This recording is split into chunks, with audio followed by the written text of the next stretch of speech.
If everyone can take their seats, that would be great. We're about to start the program.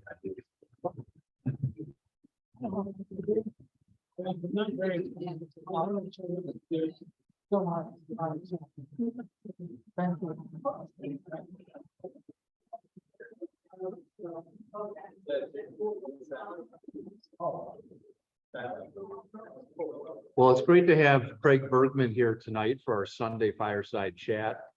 Craig is a landscape architect and garden designer who started his eponymous firm 40 years ago. His award-winning work has been featured in several books, and his Craig and His Garden, which is on a David Adler estate that was designed for A. Watson Armour, has been featured on a PBS show, HGTV, and other places. So very impressive. And in June of this year, Craig generously hosted Conversations in the Garden at the Adler Estate, which was a sold-out program benefiting the Lake Forest Garden Club's House and Garden Walk. And a garden club member who has known Craig for 30 years says he has been one of the most thoughtful, generous, and creative persons I know. So Craig, take it away.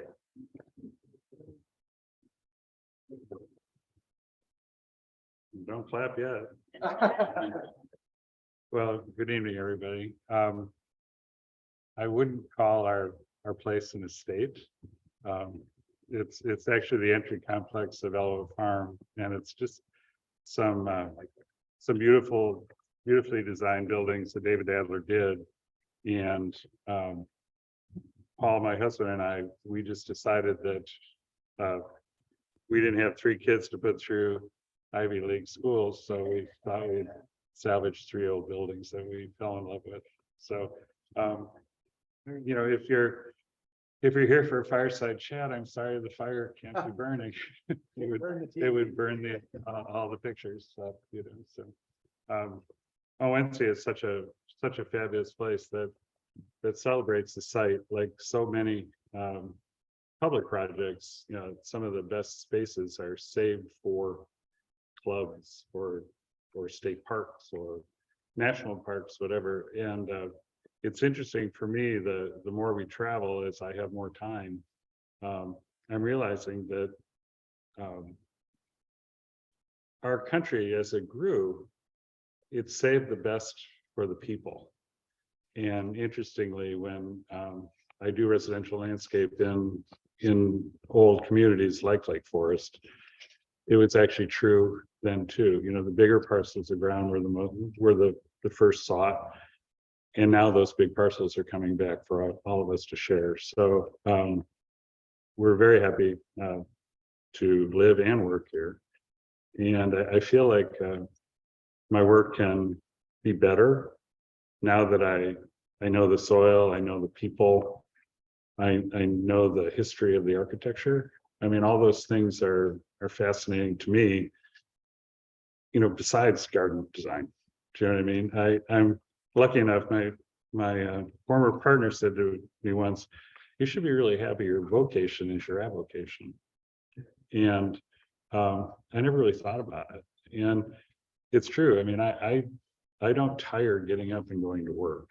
You know, I was tired of driving from Chicago to Lake Forest, but when we moved up here and or from Wilmette, I mean, I saved 43 minutes a day not having to drive on 41 to get to work, which was really exciting. And I weed in that time, I think, and I usually pick up after the dogs. So that's what I do with my extra 43 minutes. I thought I would just kind of buzz through a number of projects that we've done over the years. Maybe there's some insight in it. Maybe there's just some pretty pictures. I apologize, the pictures are so small. If anybody wants to scooch up closer, feel free. I've been reflecting a lot. Fall is a time for me to reflect, and it just seems like as as nature is starting to turn off her enthusiasm for growth, at least around here, I start thinking about what were the highlights of the year, what I did wrong, what could be better, what I need to do before the next growing season, and what I'm going to do with a couple of days off. Fortunately or unfortunately, a number of clients here in town have places in other warm places. So like right after Thanksgiving, we have an installation down in Vero. I wouldn't not do it, but it's like I'm extending my work here. Paul and I, my husband, we got a little place in Palm Springs, and I started volunteering to do work out there. And then I realized after 2 years of it, it's not a getaway if you're working. So I'm not doing desert landscapes anymore. So unless it's one of our Lake Forest folks, probably. So one of the things that I have a script that you'll see I get off it very easily. But I'm just going to buzz through. I have a half dozen points I think would be good to take you home with. Considering the site or the natural setting of any property that you work on is something that I start thinking about as soon as I leave the driveway after my first meeting. I didn't want this to be so horticulturally bent that if you didn't know botanic nomenclature, it'd be boring. But I thought how much people and plants are my palette. I work for people. I design gardens with people, and I'm designing those gardens for someone else. It's not my own. So it's, I have a community of staff. I have a community of clients. We have a community of contractors and tradesmen and artisans. And then we have the plants or the stone. There's all those things. A common word in Lake Forest dialect is buckthorn. We often inherit new projects that look much like this. The young couple has bought a wooded property that maybe has 6 or 8 trees, and the rest of it is buckthorn. So sometimes our process is to educate people of what they have and what they could have. Most of the time, we tell them what they could have. Some of the time, they listen. So this was that same property 2 years later, where all we did was remove all the common buckthorn organically, systematically, starting in 2 winters before this photo. And we did no planting in this land. This is American elm, choke cherry, a few common hickories. And this property is right next to the Heller Nature Preserve, which is the borderline between South Lake Forest and Northern Highland Park, right on Ridge Road. It was really fun to see what nature could do when she could breathe again. We did a similar project, massive buckthorn removal over in Mattawa, and it was exciting. We saw some woodland flowers coming up the next spring. Then we put a deer fence up, and the next spring, the entire woods was covered with tens of thousands of white trillium. And if you're lucky enough to be near Adley Stevenson's old house, at the end of St. Mary's Road in the spring, where you see the Virginia bluebells and the trillium, it's an amazing place. And usually you don't see it because of the deer graze or the buckthorn or whatever. But I didn't realize, again, those trilliums we didn't plant. The same family had lived there for 35 years. They remembered the trillium when they bought the house, but they had forgot the trillium living there so long when it disappeared. And it just sat there. It came back after we were able to warm the soil in the spring when trilliums come up. That same place that had the buckthorn thicket up front, she wanted a pool that looked like a pond. And so this was the first season that we planted a prairie around the pool, because she's a tiny person and she wanted to feel like a child again. So we planted prairie plants that were taller than her, common growth. But unbeknownst to me, the guys, instead of bringing in just topsoil, brought in garden mixed topsoil, which had manure, sand, compost, all those great amendments for the soil. And this prairie, the first year out, was 9 feet tall. You know, a native plant, if you coddle it, it will grow big, like as if it was growing in Alaska or something. And now because the energy of all that garden mix after 3-4 years has subsided, the prairie plants have come back down in scale. But the cut plants, which are a great big yellow daisy-like plant, you see them in Ello all the time. They normally should be 5-6 feet tall, and we were staking them because they were so tall with an extended ladder. It was so they wouldn't lay down in the pool. It was very fun. And sometimes when you revere a site, it's what you don't do as much as what you do. This is an old, beautiful pinyon pine that died 10 years before I ever met the property. And this tree is on the horizon at dawn. And if you walked up to that tree, you would see that it has 5 or 6 steel T-posts and a whole bunch of wire holding it up, because we can't imagine this vista without the profile of this dead tree. Somebody wanting to clean up this landscape should not own this landscape. You know, the house was built in the 70s. There's a cantilevered pool over the edge of the desert, and because there's so much wind and occasional snow all winter, the granite boulders are etched as if they were rubbed with coarse sandpaper. They're super rough. They're fascinating, and it looks as if this is the birthplace of Noguchi. I mean, every rock is a piece of art. So as we quote unquote improve the landscape by adding additional places one could go out into the desert, we saved everything that we moved, because those rocks were there before we were, and they'll be there after we're gone. Again, simplicity. This is a dwarf form of a native shrub, fragrant sumac, that grows on prairie edges or woodland edges. We wanted to maintain the view of the lake, but we also wanted to preserve the bluff. So with an irrigated lawn, there's often excess water that rolls over the edge. This is a plant that doesn't mind that. Right plant, right place, and it's serving a purpose. And the bench is simple enough that it doesn't complicate the view to the lake. Again, on this same property, as one leaves the lawn to go down to the lake, it's one of the few places on a windy day that we're in the shelter of the woods. This is the house that's right next to the cemetery on Lake Road. And there's this little pause spot.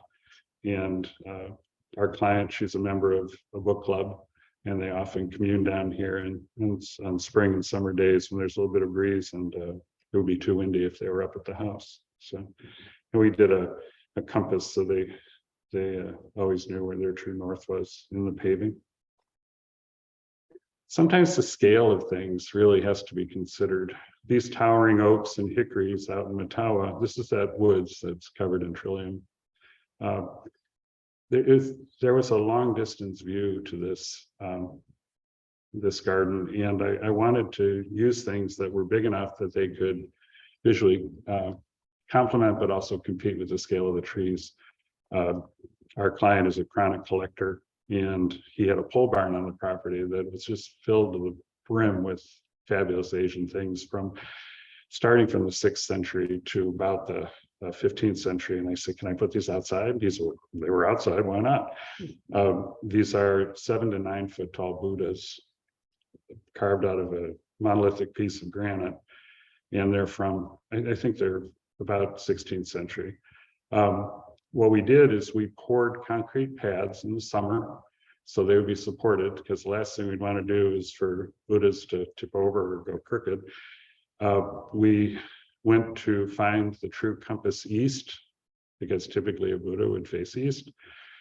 If they faced east, they faced the pole barn. So we settled on southeast.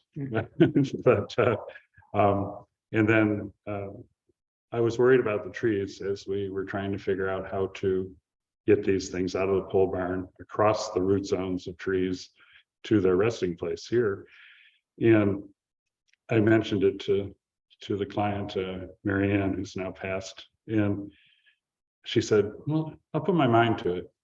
She found a Southern California surfing guy that spends half of his year working and the other half living in his house in Lanai and LA, because they both had L's in them. And he invented an articulated tractor that had 2-foot wide inflatable 6-foot tall tires that displaces the weight of any heavy object to something like 100 pounds per truck or per tire track. It was fascinating, and it was fully articulated and everything. So he just picked them up. We waited till the ground was frozen. He picked them up, drove them around, plopped them, strapped them, flopped them, and they've been here ever since. They're probably here for 15 years now. And every one of the trees didn't even flinch. And we were driving over white oak roots and old, couple 100-year-old trees, and the ground was frozen, and his tractor did the trick. And that was Mary Ann's find. I'll always remember that about her. She gave her a challenge. She always rose to it. This house on Rosemary Road, I say this is the little baby of Camp Rosemary, across the street, sits on the edge of a really beautiful ravine. And it was a utility building before. It was a barn and a stable with a greenhouse that was attached out back. We did the garden originally for the former owner, and they kind of stopped. And then the new owner came, and they said, well, first of all, he calls me and says, what do you think of 899 Rosemary? And I said, well, it's got a pretty nice garden.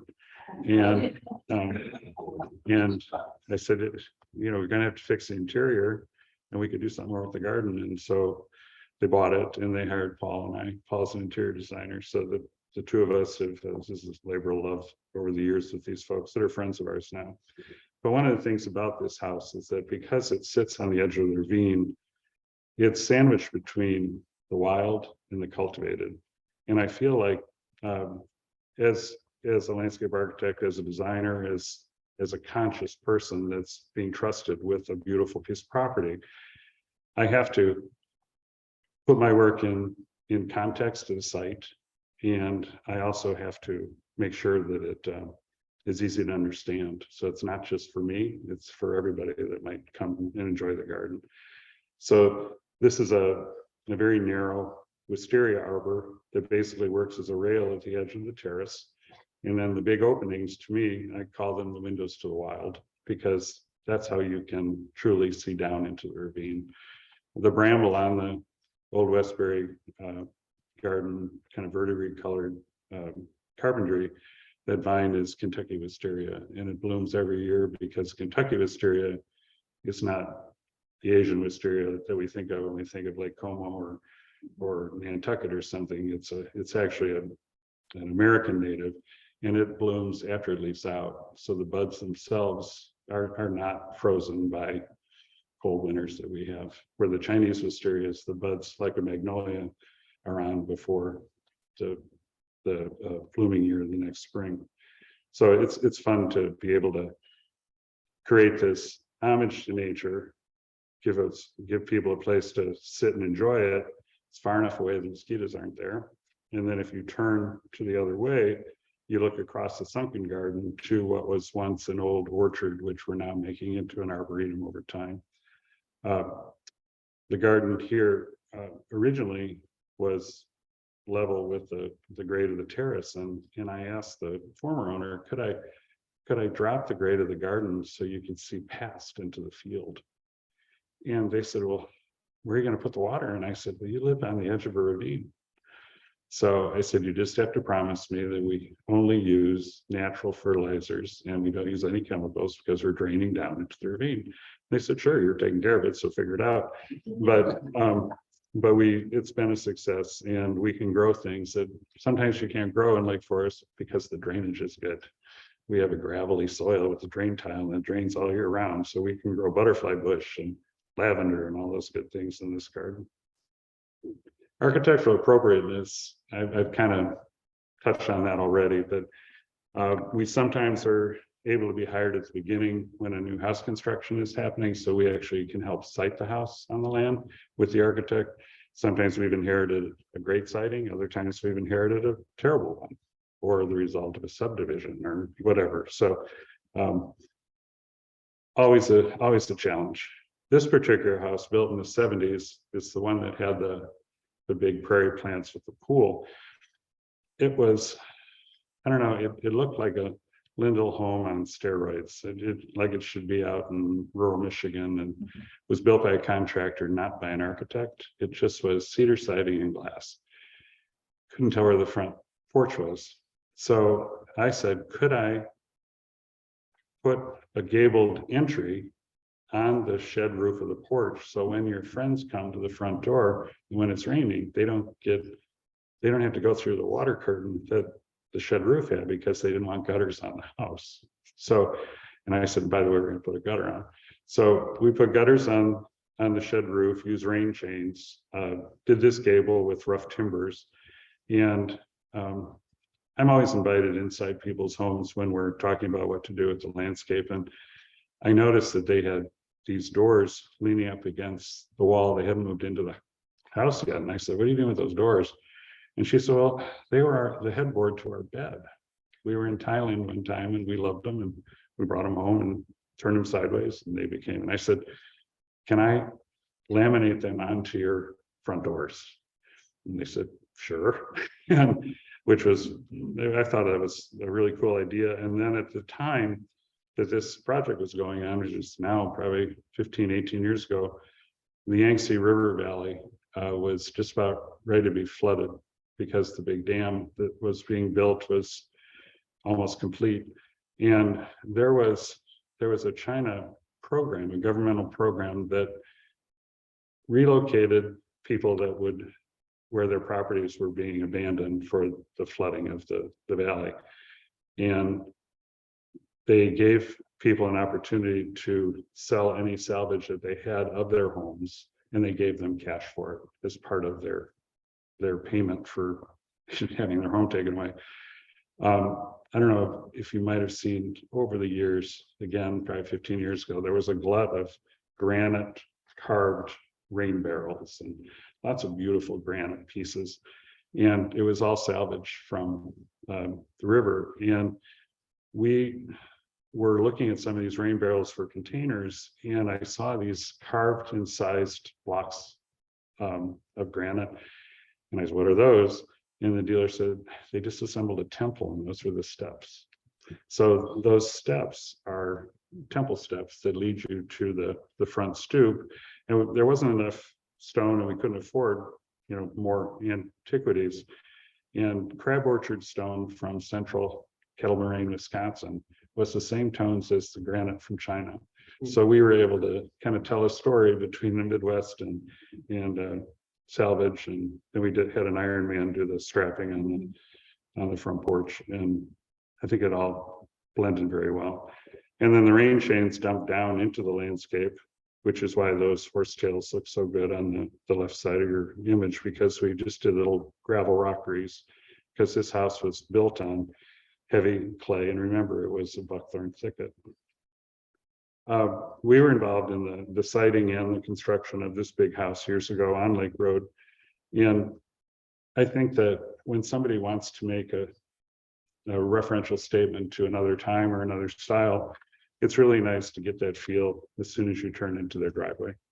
These folks obviously enjoy the architecture of the south of France, and the architect and the owner picked the stone, not me. It's hard to deal with. It's a little yellow for my taste, but that's why it's called the yellow house. But we were involved in getting the right configurations, honoring the symmetry, repeating of building materials, all that kind of thing, because we started from the get-go. I will tell you that the ornate mailbox, call button, all that frou-frou stuff was not me. Okay, that was not me. That was the vehicular entrance to the property. Obviously, when you come into a property like that, there's no front walk where people park in the street and walk in. There's kind of this honoring of a vehicle, which I don't really like. So when we had an opportunity to honor the pedestrian, this is not the front door. This is the garden gate, just to the right of the front door. And I just thought it was really, really important to make it as welcoming as what the entrance to the property was as well. Going down to Florida, sometimes just simplicity is the answer. This house has been a renovation of a really beautiful mid-century ranch building. The client's an architect, and it was, again, what do we not do as much as what we do? I felt like, first of all, and when I met the property and the house for the first time, it had a circle drive. And when you came in, the first thing you looked at was the garage door. So I said, can we close up the circle, create more privacy from the street, and come in where we're supposed to come in so we can see the front door? And then the garage is, just aesthetically set off to the side. Just a pair of blue pots to go with the blue door. What people don't realize in Florida is you can plant it 6 inches tall, and in 6 months it's 6 feet tall. So it depends on what you use, but that foundation planting is creeping fig. It's not a shrub. It's a vine that sticks off the wall by about 1 inch. And we just planted it in a little skinny strip between the coral stone and the building foundation and water it. And all of that hedging you see is a vine, which I think is really, really fun. And then to tie the side yard back to the entrance, we built a masonry wall with an interesting, this gate looks like it's fancy carpentry, but it's actually resin. It's molded. If you know about Florida, you know about humidity, and anything metal rusts and dies right away. So whatever one can do to either use cypress as a wood or polymers or masonry, everything just lasts a little bit longer. But I just think that the horizontal aspect of that architecture being brought out with the horizontality of that wall really helped claim that property as theirs and make the house feel more grounded. At our place, David, this is what you were talking about. This is our place from a drone, actually. When we first got the place, we saw photographs of ivy-covered walls. They cut all the ivy off to show the houses because they thought they'd look more majestic. And of course, we want to make them feel more homey, so we let the ivies go back up.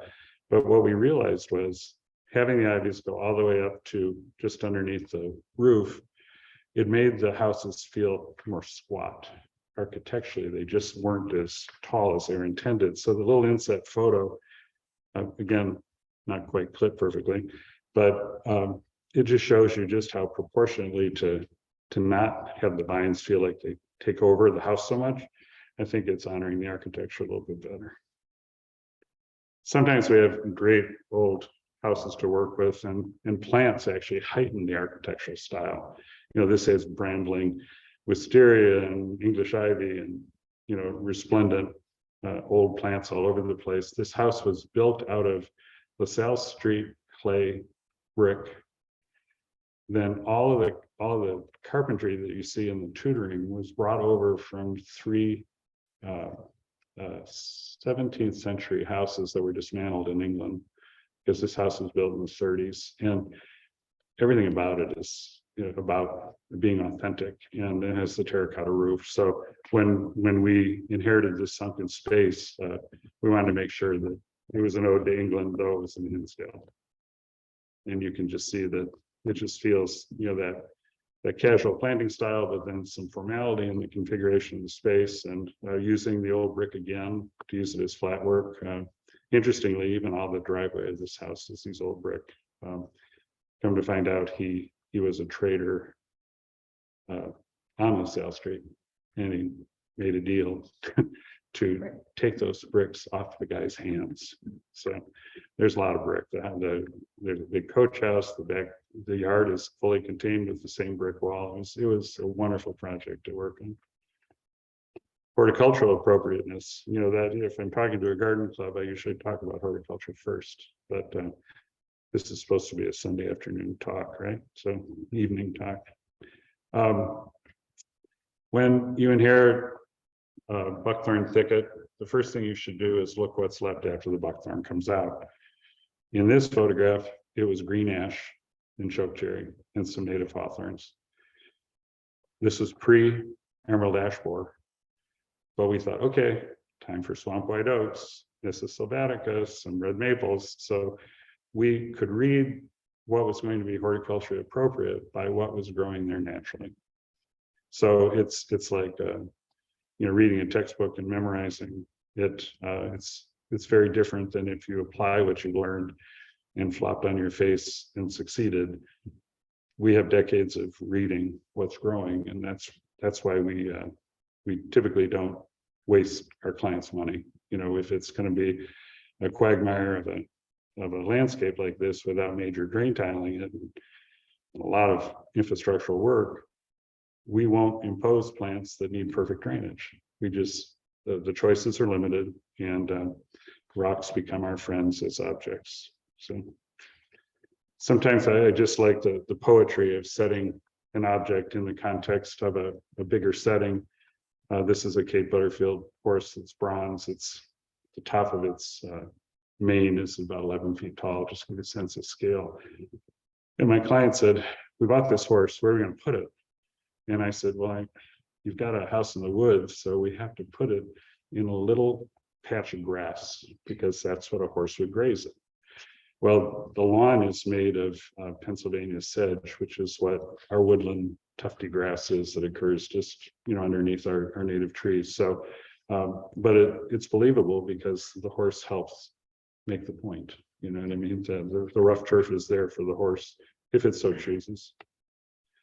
On a little bit bigger scale, this clearing in a 40-acre woods, I found out was because somebody dumped battery acid in the middle of the woods one day and killed 100 by 75 foot whole cluster of trees about 30 years before this photo. And I kept saying, why is there no trees here? Why are there no trees here? Oh, well, we dumped battery acid and I learned my lesson. I'm like, yeah, you did. But if you can see to the right towards the building, there's two tallish trees that are very green, this little orange tip. For whatever reason, those two trees survived. And at the time that the battery acid was spread, they probably were little tiny seedlings that just didn't have to worry about the poisoned soil. And this gallery was built because I suggested to the client to get all the junk out of his pole barn so he could put his tractor in it. And I said, you should just build a gallery for yourself.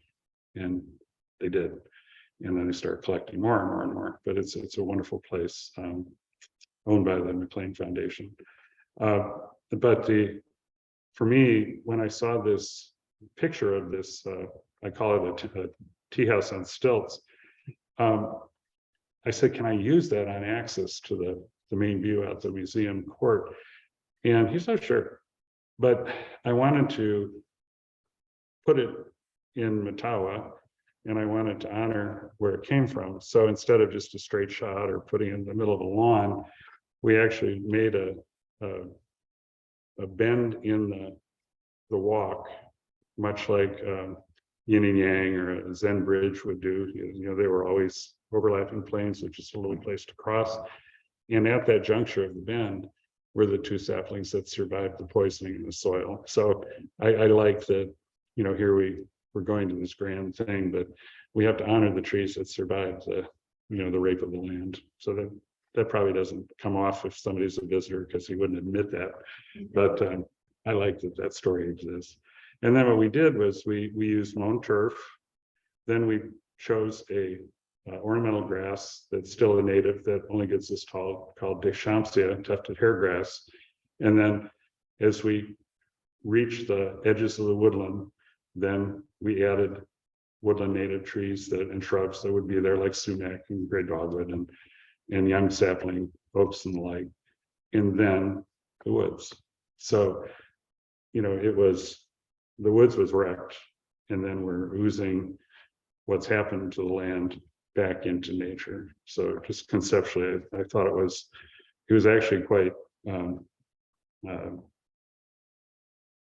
Eastern or Asian in thinking about it, and it was cathartic, I think, for the land as well.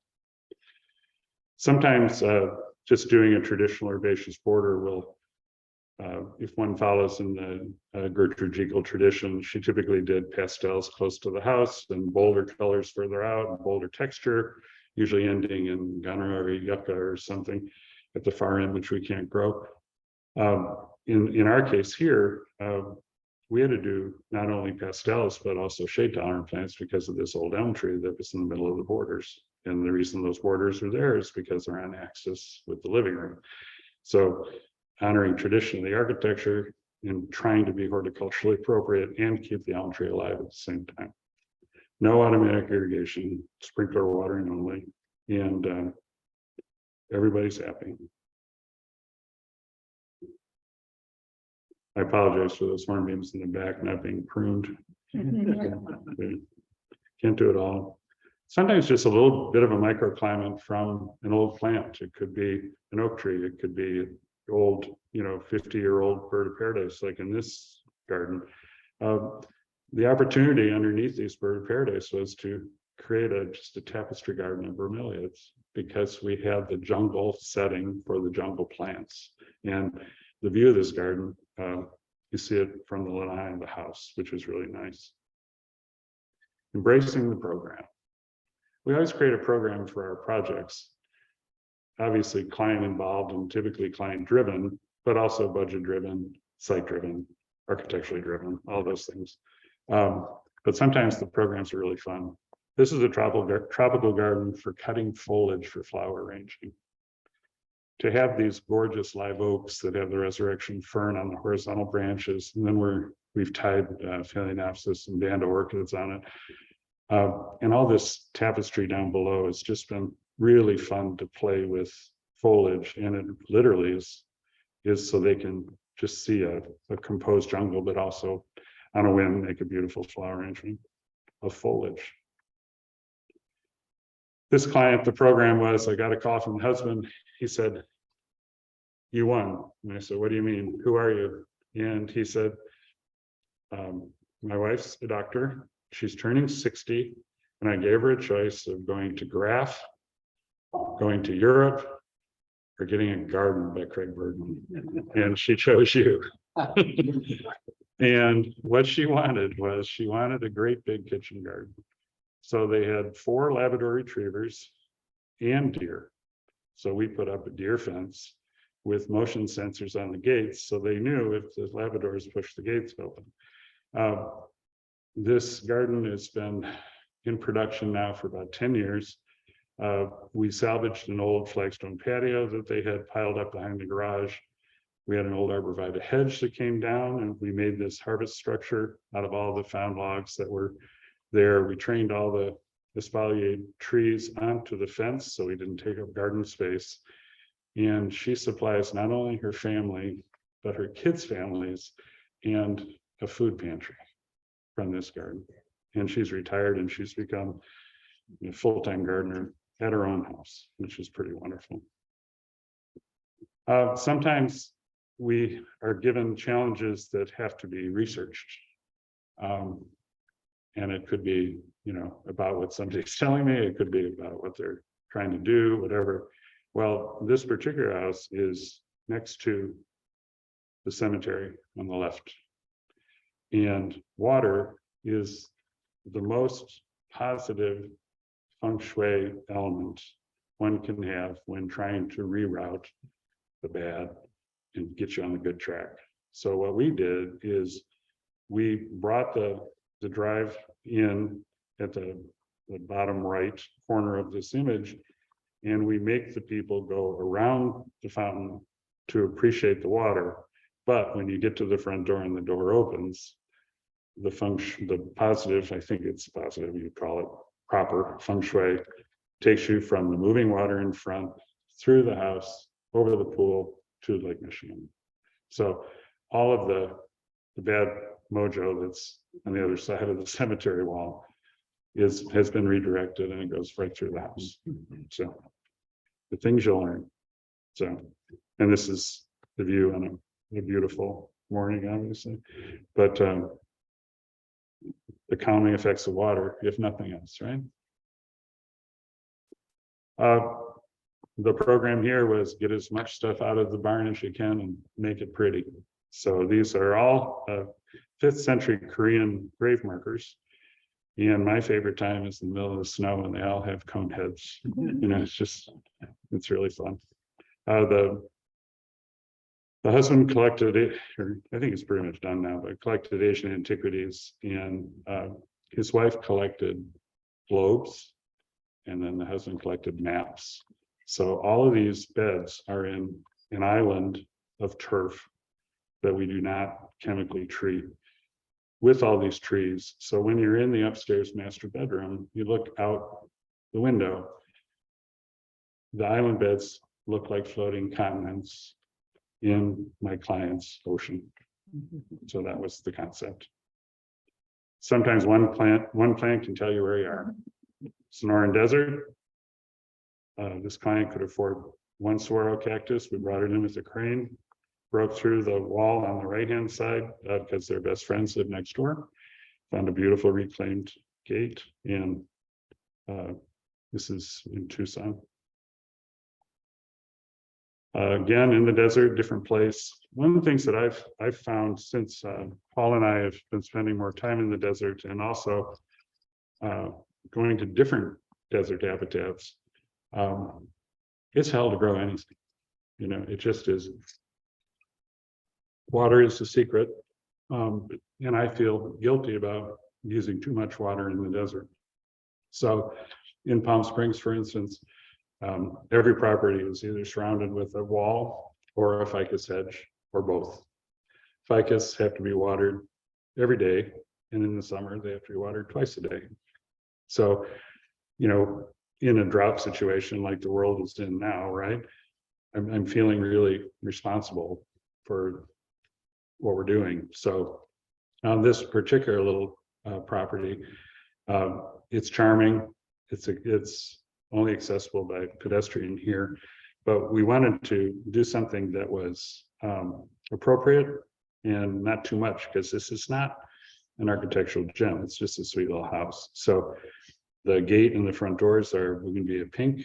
The walkway we did goes around an old Willie Gould, who was a Swiss architect that did a line of really cool containers. This is almost a 6-foot wide bowl filled with desert bromeliads, which look like living stones until they get old, and then they get all moundy and cool.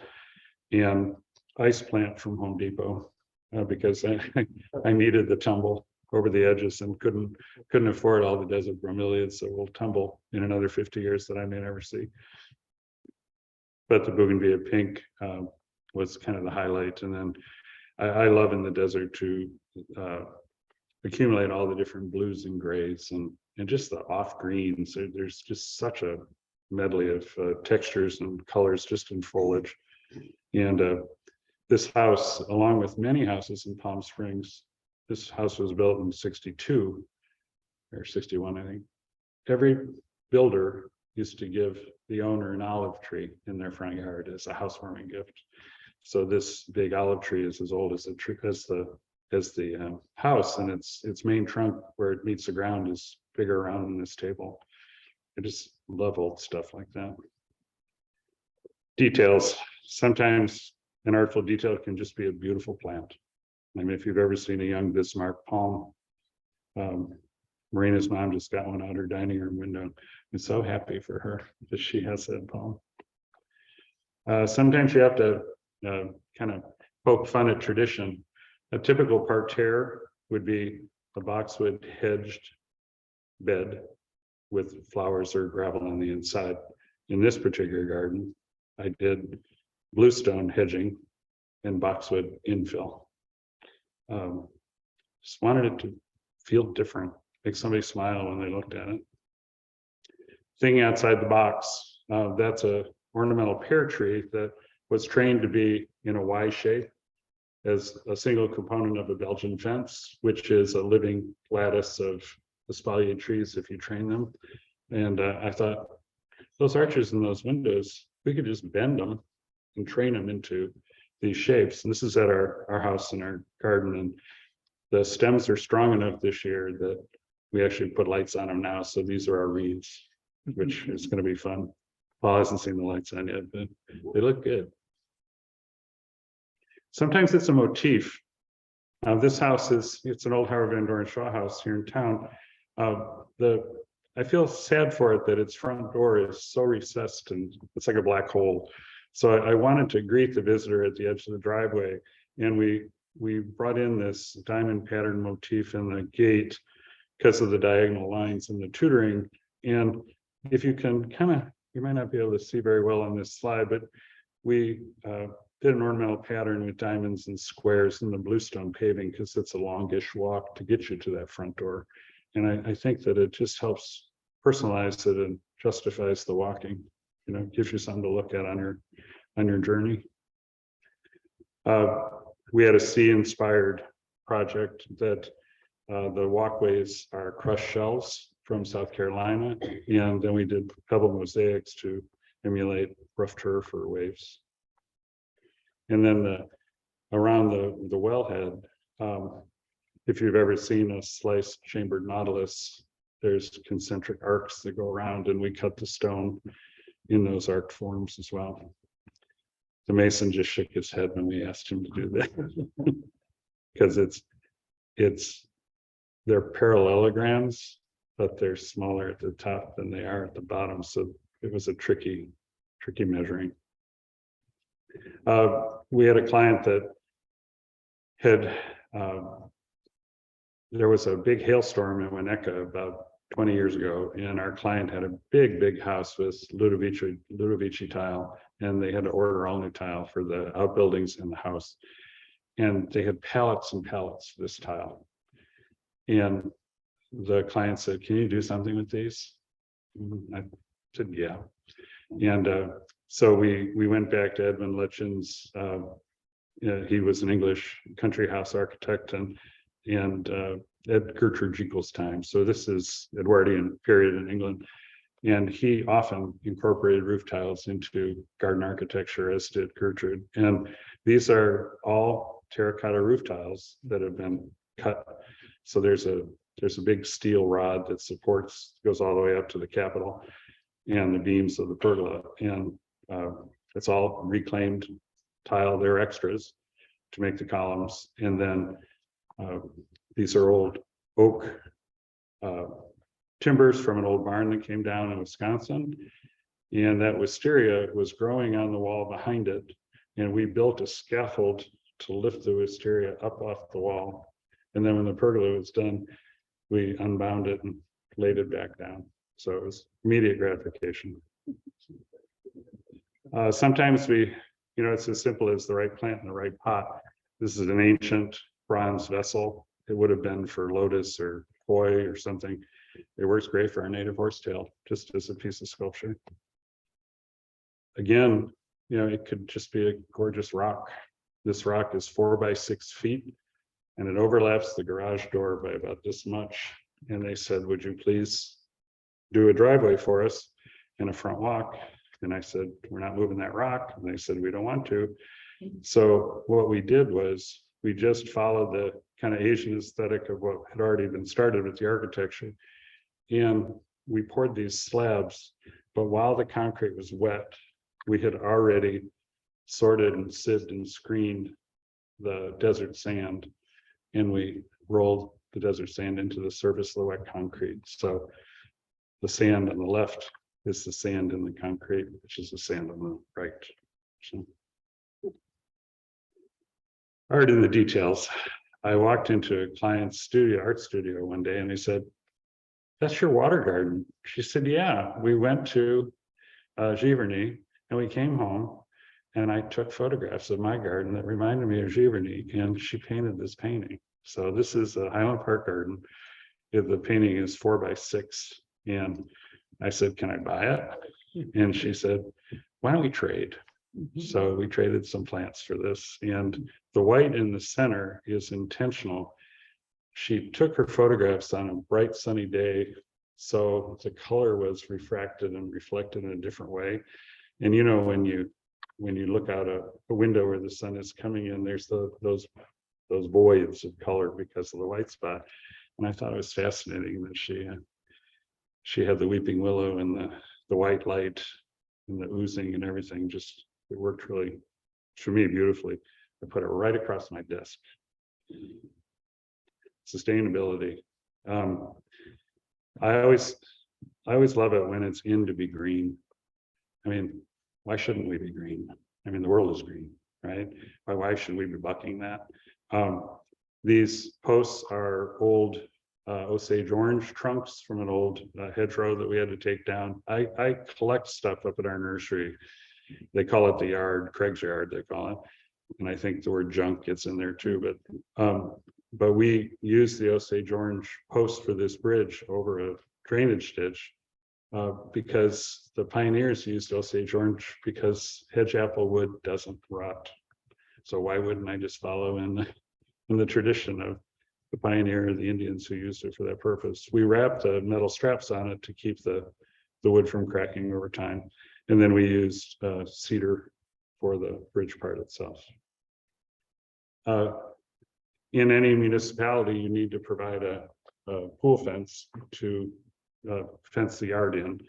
So what we did is we took cedar saplings from Michigan, used them as the pickets, and then framed it and stained the dark wood, and then had kind of an Asian inspired up and over with the gate. But it conforms to all the pool codes, but it aesthetically links back to everything. And this was WPA inspired ditch, which was never an aquatic garden, and now it is. And this drains right into the Heller Nature Preserve, and we're the filtration for the nature preserve, which usually it's the other way around. Feels good. Reclaimed Wacker, lower Wacker Drive repaving. We bought from a salvage company, and that's where that granite brick came from. The gravel sustainably was brought from central Wisconsin instead of somewhere exotic. This is at our garden, and I call this, a bunch of bits put together. When we first moved there, this was the only shady space we had after 4 o'clock in the summer before we could afford the pool, and it was gravel. And Paul said to me, "Can't you get rid of this gravel and make it a patio, a stone patio?"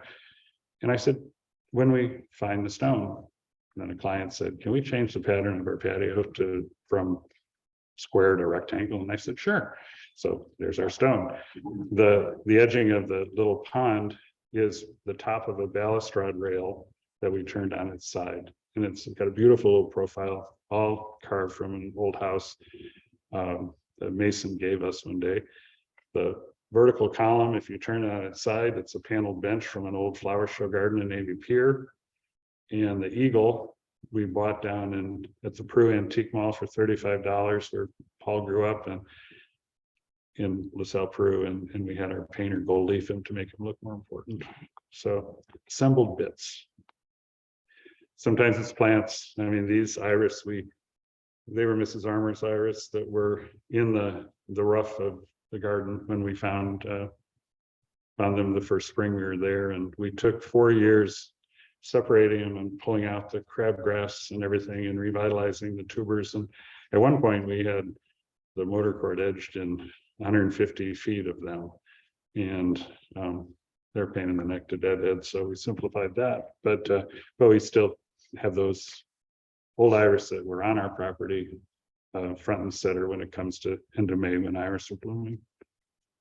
And then if you knew that we were associated with Deer Path Inn, all of the garden pieces were all assembled by us, and the Stanley Anderson edition of the inn had this really beautiful old red clay tile, and I suggested these columns and the outdoor fireplace and the wall, and they said, "What are you going to do about the tile?" And I said, "I have some." "What do you mean you have some?" "Well, about 10 years ago, there was a house in Glencoe that was coming down, and I had 2 guys spend a couple of days palletizing the terracotta roof tile that they were throwing away." So if you need any terracotta roof tile, they're up in Craig's yard. And then those little brick insets into those new stone columns in the old tile, it just aged it right away. And that to me is important. And then we talked to Kathy Cerniak, and she allowed us to put the brick detailing in the street. And stay tuned, there will be more of that. This one goes north on Bank Lane. Sometimes being sustainable means to handle stormwater runoff, help kind of mediate the power of it becoming a flooding problem. Underneath this grove of bald cypress is a 60,000 gallon tank, retention tank, to hold storm runoff, because this property had so much house and patio and drive that they said you can't just dump it into the sewer system, you have to mediate the flow. So, you know, the architect said, what the hell are we going to do? And I said, we're going to put in this back corner, it's the lowest spot, we're going to put water loving trees there, you're going to make it a auxiliary patio space. And it worked out great, and it solved the problem, and nobody even knows it's there.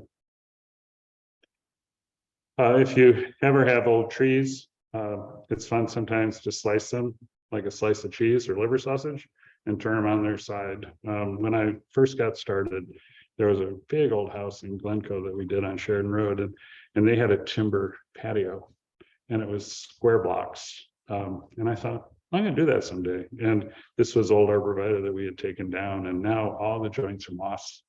So because the wood actually absorbs the moisture, it helps fuel the moss cultivation. I love that stuff. And then I don't know if you can really see, except maybe in the center, but as we cleared the property and built our garden, there were a lot of things that had to come down because they were not beautiful and old or even worthy to keep or dead. And we had a lot of storm damage the first couple of years. And we ended up with a whole bunch of 6 to 10 foot long, pretty straight, in essence, logs. And it was a mishmash of stuff. There was no buckthorn actually, but there was old yews, there was juniper, there was box elder, fallen branches from the elms and everything. And I thought, you know, I could have somebody come pick that up, but it would be more responsible of me to let it compost here where it's supposed to. So we just laid them all along the edges of the path.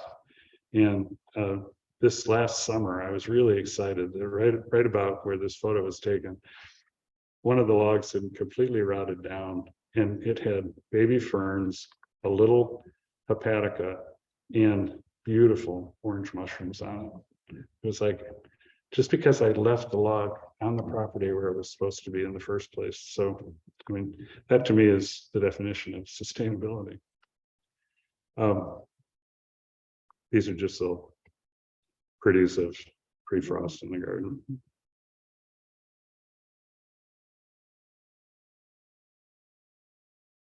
Thank you.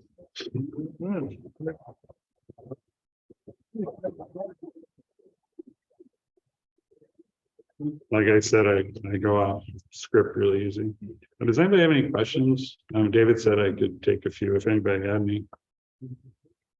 Yeah. Can you talk a little bit about what you unearthed down in the farm garden? That, you know, all the work Dee did, and that was the buckthorn. Yeah. When you say unearth, you mean objects or? No, plant life. Oh. You restored the garden. Yeah, there were a lot of the duplicates of what we had up in our garden, which I thought was interesting because the farm garden was built before our garden was.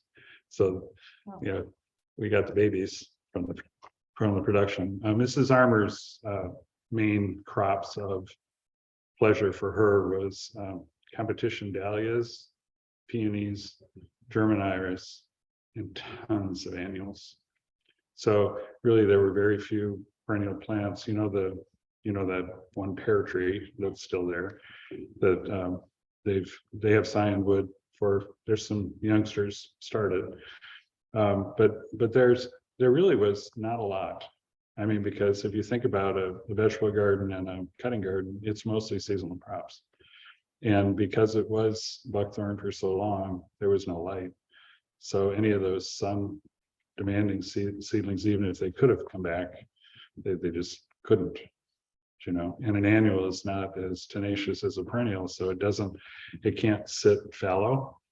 If its seed sprouts, it has to reproduce itself if it's an annual, you know. And if it grows in the shade, you know, it can never get to the blossoming stage or the fruiting stage. So What I think was one of the most exciting things about it is that once you cut through the crap, of everything that was in the top 12, there was real soil there. I mean, there was no importing of soil needed. It just needed to be graded differently. And it was originally farm drain tiled. And that's why those ponds were there. But particularly the one to the south. The garden was, if you know, the garden's on a hill, right? Right. So the bottom of the hill closest to the paddock would be the wettest spot.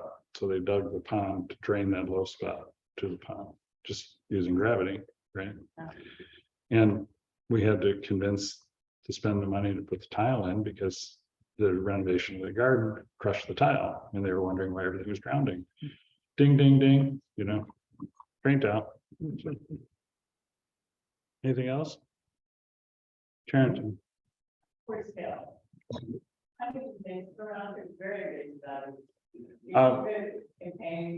Yeah, what we're very conscious about where we put it. Because the Scripoides, which is the mini one, is not as much of a problem as the native one. But interestingly, our heavy wet clay helps mediate its taking over. It doesn't like it. If you see horsetail really established around here, it's usually in an old railroad bed.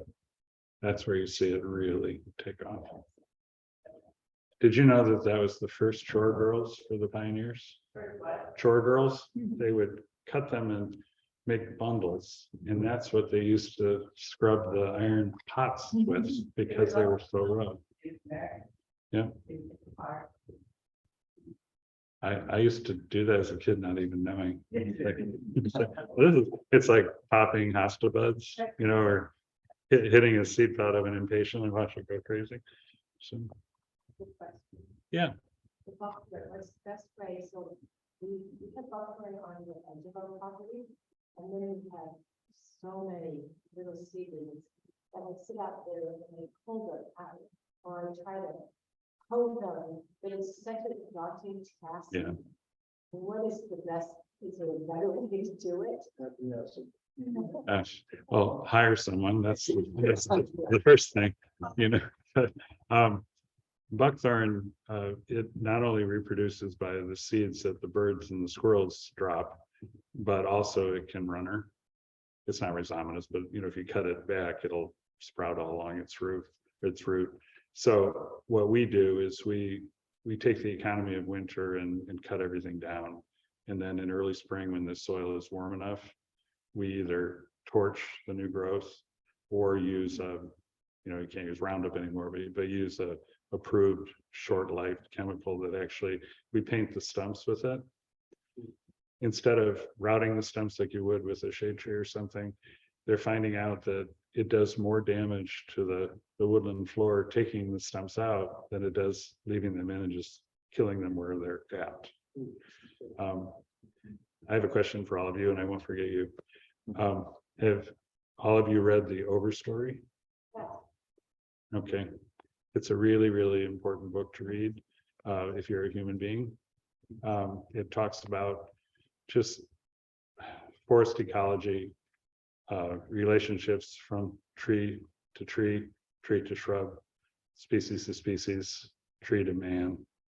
And I mean the global man, woman. It was written, I can't pronounce her name, but she was she's a mycologist by training, a botany guru from Canada. Her grandfather was a Canadian logging, had a Canadian logging company, as did her father. And interestingly, the old way of doing things is now what paper companies and lumber companies are doing. They reverted back from completely clearing and trying to have a seedling grow again. They're going back to keeping mother trees and planting underneath them and the like. And as soon as I finished reading that book, I immediately thought about what we do in our world and like buckthorn. Buckthorn does create a nursery for at least things under the ground that I can't see. It inhibits an acorn from germinating, but it does allow for a community of plants to live. And often it's those old trees that were there before the buckthorn came in. So we need to be really really careful about how to eradicate something like that, because you're changing the culture for the older plants. So if you were lucky enough to have an elderly parent, as soon as you took them out of the home they were used to and you moved them to a place that's all new, they didn't like that change, right? A tree can't move.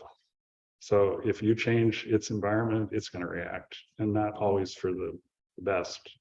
So like if you have a heritage elm tree or something and buckthorn underneath it, I wouldn't remove all that buckthorn, because its roots have been shaded all these years, and it's survived the the Dutch elm disease. Maybe the buckthorn was its partner, and we just can't speak that language. So it's burning and times of year, just strategic times of year. And your pulling is great, but it's like garlic mustard, you'll never be done. Yeah, just don't let them get to the fruiting size, because that's the worst part. Well, that's why Ryerson brought it here in the first place. Yeah. Village is what started the buckthorn problem. He hired an English gardener that said, "Oh, bring buckthorn," because the grand time in Lake Forest. Not that we're not living in a grand time in Lake Forest, but buckthorn loses its leaves after Thanksgiving, Right. which is when the big houses close down. They go back to Chicago and then they go to Palm Beach. So it was planned because it was in leaf when they came back for the summer, and it's hung on to its leaves until they left at the end of November. And no, it's not. Yeah. Yeah. No, if you think about it, those Asian emerald ash borers and all that stuff, China's got ash trees. It just happens differently when you import something else. You don't know the impact of it. So yes, your question. What is your favorite palette? I mean, you have Palm Springs, you have Florida, you have here. Is there a certain? Any garden with a nice dog. I mean, I love painting with plants, so I don't have a favorite. I have favorite plants, but delphinium, because they're hard. A majestic oak tree, whether it's burr, white, live. I mean, I love any oak. Never met an oak I haven't liked. There's holly oaks in the high desert up above Palm Desert that are gorgeous, and I want to cut the branches for holiday, but then when you realize that a holly oak that's maybe 10 feet by 10 feet is almost 800 years old, how can I cut a branch off of it? I have to appreciate them right where they are. So, well, thank you. Hope this was fun for you.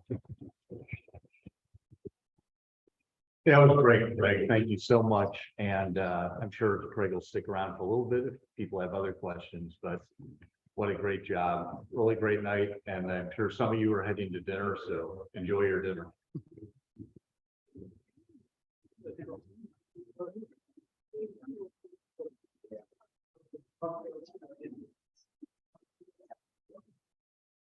Good job. That was terrific. Oh my gosh. I'm not gonna open it like that. I'm gonna be surprised. So we remember you from Wilmette days. We used to live in Kenilworth Gardens, Oh my God. and you had the place right next to the Jiffy Lube. Yeah. Or whatever. Next to Seabird. Yeah. Exactly. Oh, yeah, I used to trespass on your property and you were going back all the time to people. When the roads were blown, there were usually they were. Yeah.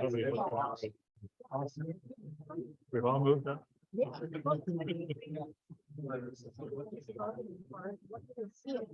So. Hello, friend. Is it great? Then I keep over. That's what you're going to see right there next to the. 60 by 120. Yeah, it was gorgeous. So, yeah. This one is very. One of my neighbors somehow got you to come over and see, and,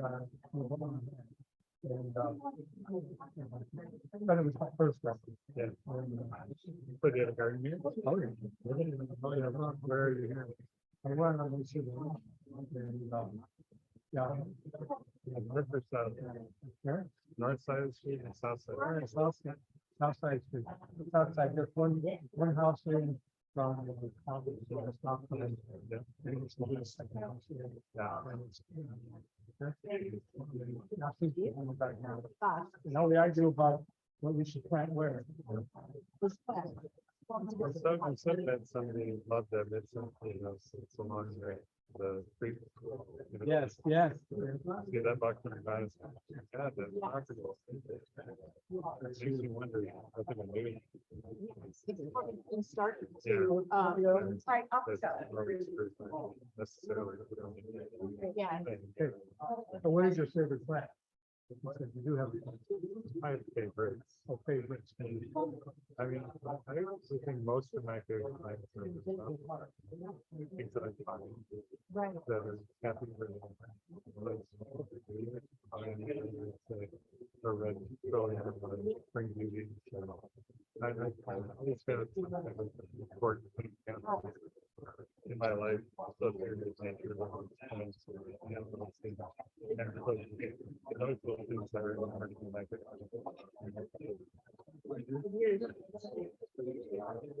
Oh, yeah. Right on the building thing was different. Right on the building. Oh, there's a bunch of them. Well,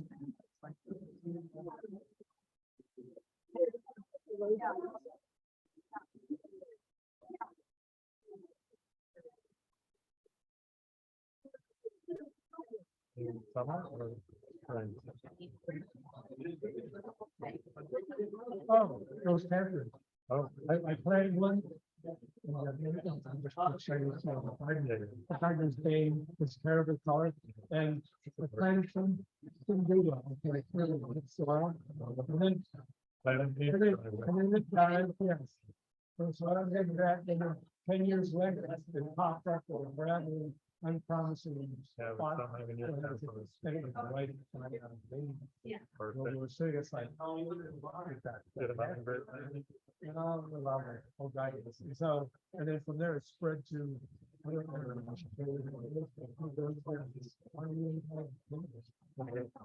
Awesome. If I recall, like the garden. Itself. Okay. Well, It's fun. thanks a lot, and thanks for making it. Well, also I have, but it pops up. Like where it needs to be, review. Mhm. And so. The native. Ours comes up. Sidewalk, where we're going to the house, we've got some pots. Kind of blooms right when you need it. If it's late, For a long time. then you can recognize it in the spring. Yeah. You don't pull it. So you don't put, so right there going into the house. Right side. So we're the same as those who start now. Those is, oh, yeah. Yeah, Yeah. that's a pretty place. Yeah, lucky. We're lucky. Thank you so much. Excellent. Paul's good. I don't know. Good to see you. Thanks for coming on. Mr. Barbie, I really love that. It's your place up in the Winter Harbor. I sort of do too. So she used to go there too. Yeah. Yeah,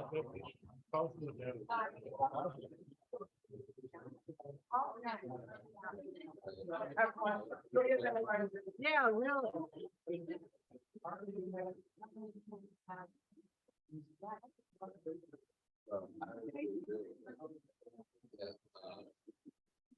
Yeah.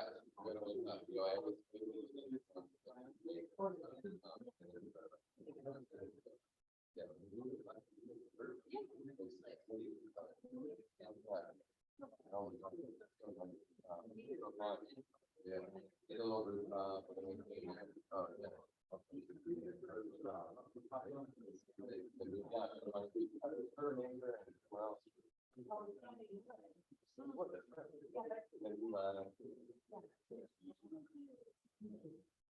Right, and there's something else between there. Yeah. Anyways, it's been too long since I've been here, and we heard. We should have been February, we're about to get the summer, so.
Yeah. It's like a walk on the back there into that. Yeah.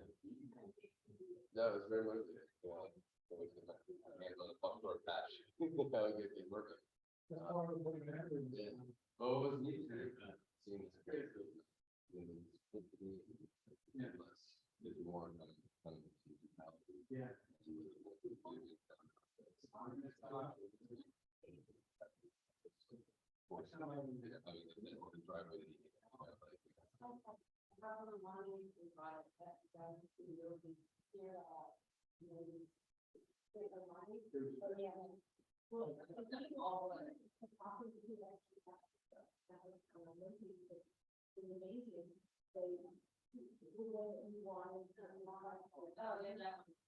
And he was somebody was talking about it, and he said he thought it was amazing that he cleared it all, cleared it all. He actually liked it. He thought it was good. Because it's all up. Yeah. Look, he can. Thank you.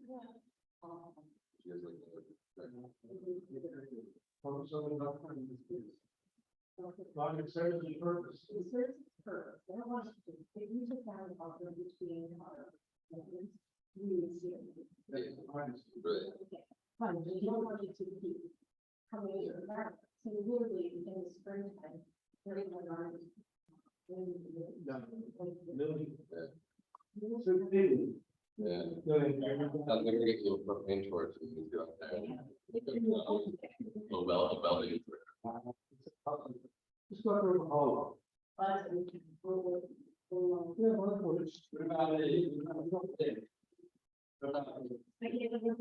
You do well, like, yeah. Super safe. Then squeeze the trigger, pull it out. Yeah. The city is this tall. Yeah. The roof goes down. He was also, he mentioned that he used it with the thing when he brought the roof up here on his hall, or whatever they. He's like, we mentioned it, talking it. Yeah. It was so annoying. I hate that stuff. It just takes over. It kills every one of our trees. It gets over every plant. It's like really roots, like, and it goes like all over the place. And just the eyes runs away and. So I hate those. And he went from here and I was like.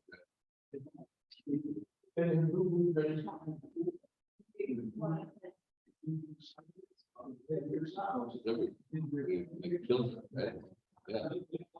Lost this stuff, yeah. Yeah, we lost goodness. Yeah. Yeah. I moved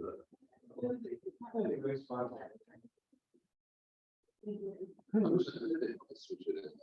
Yeah. Things. Yeah. I mean, or something. It's good, thank you, it's fun.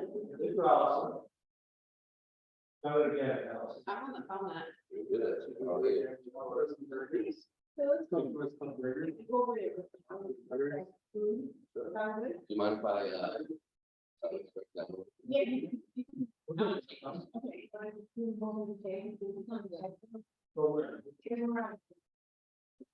Okay, we'll meet, let's see what time we have.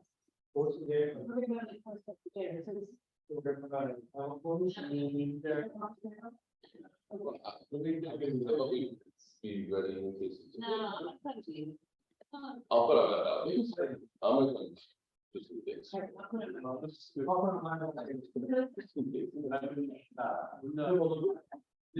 Let's just change.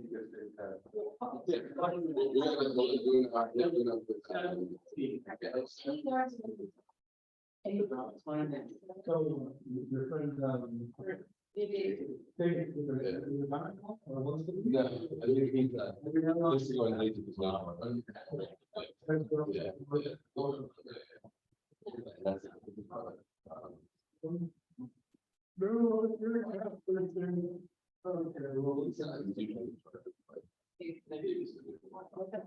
Someone supervising, I believe, but why?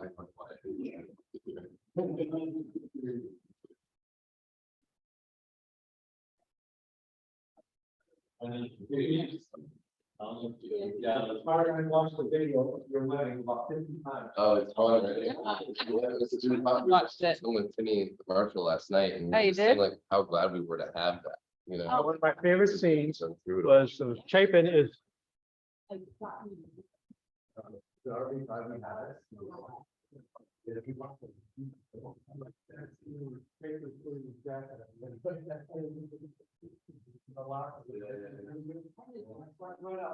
Yeah.